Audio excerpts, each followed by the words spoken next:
Hi, this is Ed. I'm in the test lab at LEM today, and I'm going to show you how to make a little jerky. I've got the last little bit of a 10-pound batch that I started this morning, and I'm going to show you how I use the cannon and avoid making huge messes and keeping that cannon clean too. First thing, I always wear gloves when I work with any kind of ground meat. Meat that's not ground is a little less critical, but with ground meat I always wear gloves. And there's a reason for that. One, you don't want your fingers in it, and two, it sticks to your hands and it's just a mess. So what I'm going to do is take this little ball that I've got here, and I'm going to show you how to fill this thing up quick and easy. And what you do is simply roll it up into little logs.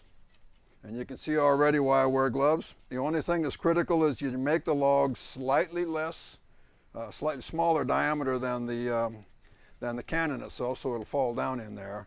When you go to load a cannon, if you touch the walls of the cannon on the way down, the meat will stick to it, and that's as much as you're going to get in that cannon at that particular go. So I just roll it out and just make sure it's a little bit smaller. I got one more to go here. And you can make these as long as you want, but they just got to be small enough to go in. Okay, so there's the logs. Now the next trick is to take off your left glove. Unless you're left-handed, you take off your right glove. And then simply drop these things down into the cannon. They just go straight down. Give them a little shake.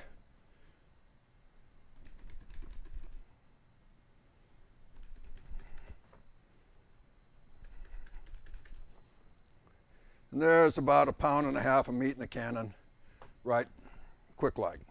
Okay, now you discard your right glove. Pick up the nozzle, which is clean on the outside. I always extrude onto paper. Keeps the mess off of the table. And you're going to get a little air to begin with, and then here it comes. Pinch it off, and you can keep going. Now, we have a double nozzle that makes this twice as fast.